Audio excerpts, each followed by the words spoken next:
কোথাও না কোথাও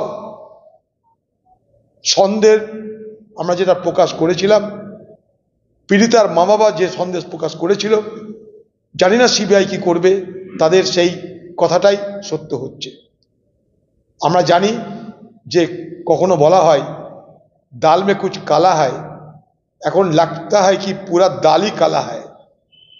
दाल में कुछ काला नहीं बल्कि सारे दाल काला लग रही है।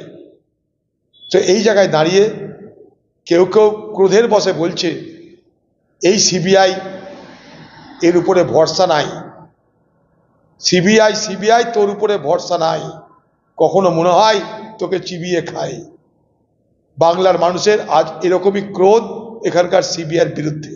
এটুকু বলতে পারলাম। এই লড়াই থামবে না, এই লড়াই চলবে, কারণ সবাই জানে অপরাধ হয়েছে। অপরাধীদের বাঁচাতে তৎপর ছিল পশ্চিমবঙ্গের সরকার, পশ্চিমবঙ্গের পুলিশ, এটা আমরা সবাই দেখেছি নিজের চোখে। আজও পশ্চিমবঙ্গের মুখ্যমন্ত্রী এবং তার পার্টি এই অপরাধীদের রক্ষা করতে তৎপর। সন্দীপ বাবুকে আবার তার নিজ নিজ পদে দিয়ে দেওয়ার জন্য দিদি নিশ্চয়ই আগ্রহ প্রকাশ করবেন। তাদের ঘরের আড়ালের দুলাল এরা সব এক একটা ব্যক্তিত্ব। তাই এ বাংলায় বিচার মানুষ চাইছে, কিন্তু মনের মতন বিচার পাচ্ছে না। দেখুন,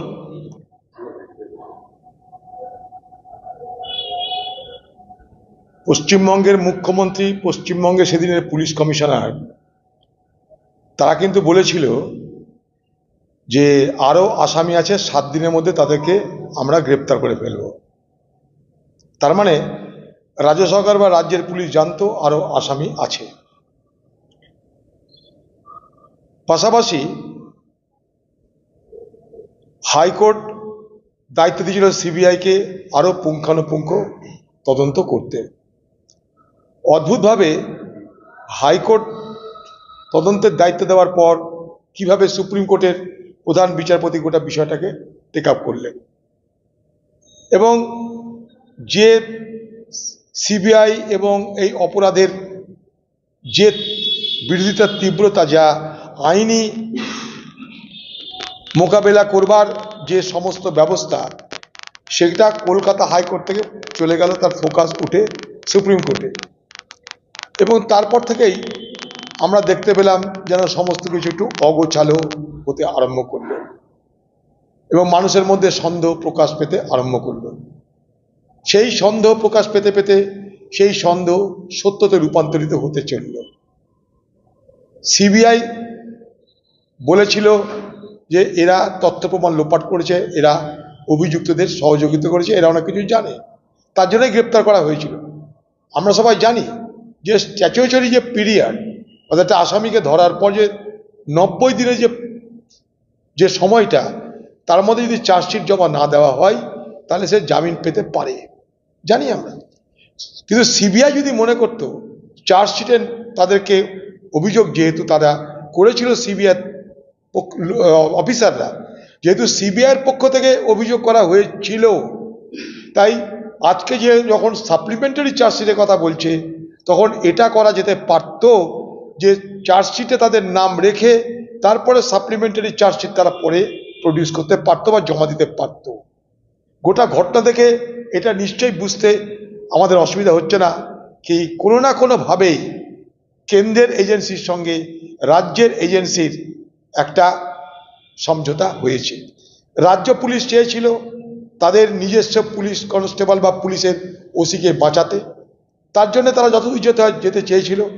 রাজনৈতিক সম্পর্ক আমরা দেখলাম, এখানে গৃহমন্ত্রী এলো, পীড়িতার বাড়ি গেল না, স্বাভাবিকভাবেই কোথাও না কোথাও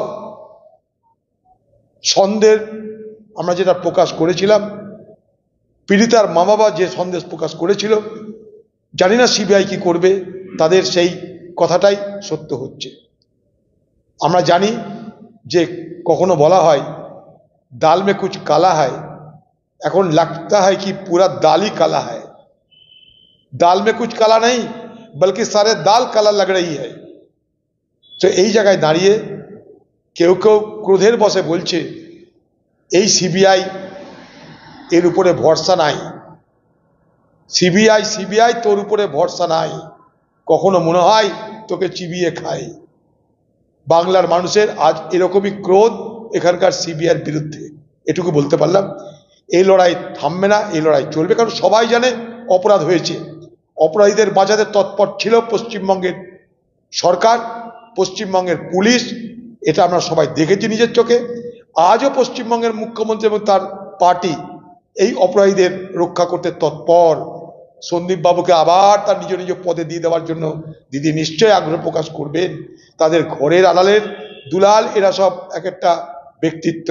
তাই এ বাংলায় বিচার মানুষ চাইছে, কিন্তু মনের মতন বিচার পাচ্ছে না।